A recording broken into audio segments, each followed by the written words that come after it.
এক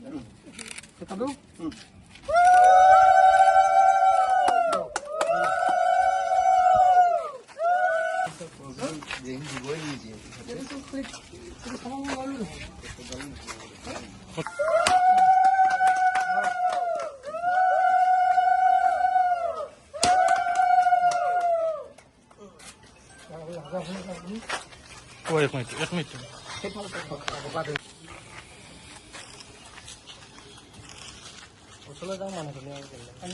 আজি আমাৰ গুৱাহাটী পৌৰ নিগমৰ পুঁজিৰে ৪৪ নং ৱাৰ্ডৰ আমাৰ সত্যন ভট্টাচাৰ্যৰ আমাৰ পাৰিষদ পুঁজিৰে আমি ইয়াতে শান্তিনগৰৰ বাইলেন নম্বৰ 1-2 আমি নিৰ্মাণ কৰিছোঁ আৰু এই অঞ্চলটো অতি ঠেক আছিলে বা তেনেধৰণৰ জৰাজীৰ্ণ অৱস্থা আছিলে। এই আমাৰ ৰাস্তাটো দিয়াৰ লগে লগে ইয়াতে সুন্দৰভাৱে আমাৰ এই মানুহখিনি অহা যোৱা কৰিব, মানুহখিনি অহা যোৱা কৰিব আৰু আশা কৰিছোঁ এই ৰাস্তাটো ৰাইজে সুন্দৰভাৱে ৰাখিব।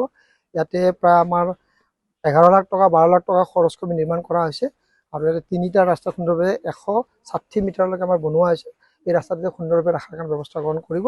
গুৱাহাটী পৌৰ নিগমে এনেধৰণৰ বহুতো ৰাস্তা বনোৱাৰ কাৰণে আৰম্ভণিৰ পৰা ব্যৱস্থা গ্ৰহণ কৰি আছে।